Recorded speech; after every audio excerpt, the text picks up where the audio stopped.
Do you ever wake up in the morning feeling anxious and you're not quite sure why? Because in theory you've had a good night's sleep. Well, I'm going to show you why that happens and B, what you can do about it.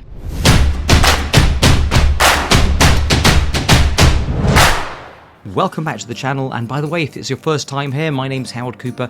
This channel is all about sharing anxiety-beating tips and psychological hacks to help you improve your life.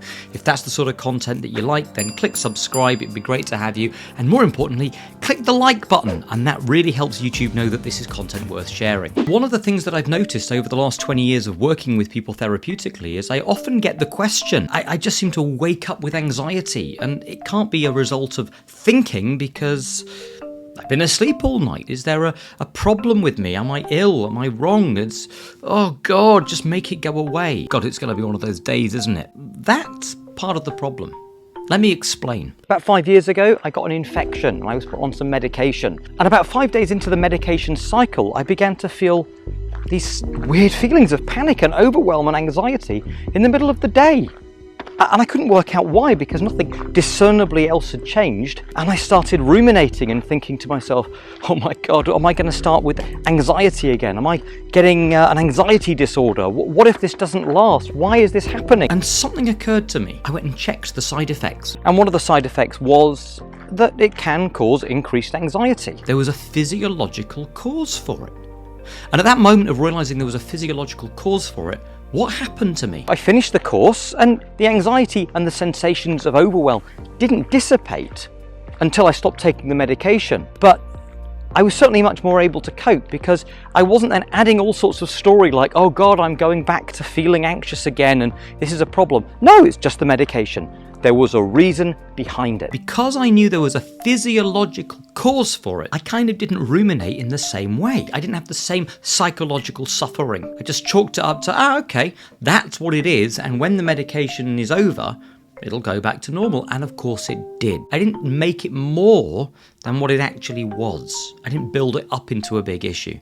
Now, the reason I'm sharing this is, what difference would it make to you to know that, what if morning anxiety really was just a physiological, normal phenomenon? Well, guess what? It is.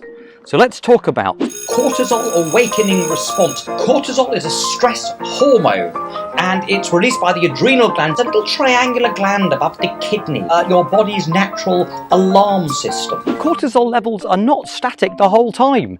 They naturally ebb and flow, they peak and they trough throughout the day. And by the way, the morning is when they tend to peak. So the first hour upon waking up is when they're at their highest. Between 38 to 75% increased from the rest of the time. Now that makes a lot of sense because if you think about being a hunter-gatherer, you know, when you're in the cave and you're waking up and there could be a saber-toothed tiger hanging over you, you want to have your wits about you in order to make a quick escape. So it's good to be able to go from sleep to being awake, having your wits about you pretty quickly. It's a useful evolutionary function. What it means is that if you have elevated anxiety in the morning, it is normal. All right, I hear what you're saying. You're thinking to yourself, well, okay, so what? So now I know. What difference does that make? I'm still feeling anxious. Well, I think it makes all the difference in the world, because if you now know that there's a very physiological phenomenon behind why that happens, you don't have to do all the rumination around it. So let me give you a few solutions and a few ways of thinking about this that are likely to help. One of the solutions about dealing with morning anxiety is to stop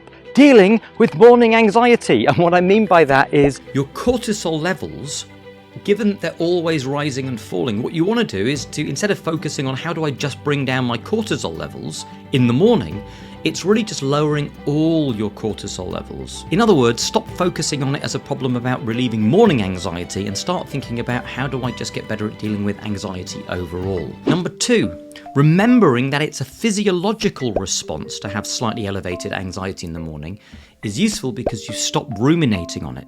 I believe a lot of people, the reason why morning anxiety seems so, in inverted commas, triggering for them, is that they add a lot of meaning to that morning anxiety. Oh God, why am I feeling this way? Am I going to be feeling this way the whole day? What if I can't get rid of feeling this way? I've got this big meeting later. What does it mean about that? Am I going to screw up that? And am I going to feel anxious every morning? And I'm going to have to see a therapist. I've got anxiety and I've got a problem in the mornings. And can you see how that could very quickly spiral out of control into a whole story which really isn't true. It's just a normal physiological response. So reducing the rumination about that, because you remember it's a physiological response, is going to help too. Of course, there are some practical solutions as well in terms of generally lowering your anxiety levels. One is, and this is going to be a whole new YouTube in itself at some point, but on breathing correctly. Now, a lot of people who I've seen with anxiety tend to be over-breathers. A sign of over-breathing is that they breathe with their mouth and not with their nose. These are mouth breathers. And people that breathe it with their mouth tend to over-breathe. They're letting out too much carbon dioxide. I know what you're saying. You're thinking to yourself, well, letting out too much carbon dioxide? Carbon dioxide is a waste gas, Howard. We were taught when we were at school, weren't we, that oxygen is good, you breathe it in, and you get rid of carbon dioxide. Well, that's kind of true, but it's not quite as simple as that. What really happens is you need a certain amount of carbon dioxide in your bloodstream so that when you breathe it out, you can take in enough oxygen. There's a blood exchange gas thing going on. If you breathe out too hard, over-breathing for a long time, your carbon dioxide levels are too low in your body so that you can't take in enough oxygen. If you've been doing that all night, for example, or all day, then generally speaking, your cortisol levels are going to be increased and your morning anxiety perception will be increased. So really focusing on learning to breathe through your nose is going to really, really help. You just remember the rule, which is the nose is for breathing and the mouth is for eating, not the other way round, because you'd have problems if you tried to eat with your nose. There are also some practical solutions. So if while you're in that mindset of I'm reducing my anxiety levels altogether, but you're still waking up and they seem to be peaking higher than you'd like, don't exacerbate the problem. Reduce coffee in the mornings. Caffeine is a stimulant and it's likely to increase stress hormones, so reduce that. Eat a little healthier as well if you can. Processed foods, too much sugar, those sorts of things are likely to increase cortisol levels. And get some exercise. Now, by the way, in terms of exercise, there is some research that if you do very high intensity, long endurance stuff, it can increase cortisol levels initially. But if you do moderate exercise within reason, that has good long-term and short-term cortisol reducing benefits. People who exercise regularly have lower cortisol levels generally as they sleep, and therefore the knock-on effect is, in the morning, they are likely to relieve morning anxiety more effectively. If you've made it this far into the video, I would really appreciate a like. A lot of effort goes into making these videos, and when you click like, it really helps me know that you appreciate this stuff, and it also helps YouTube know that this is content worth sharing. If you want to subscribe, that would be great, and I hope this has been useful, and let me know in the comments below whether this is helping to relieve morning anxiety.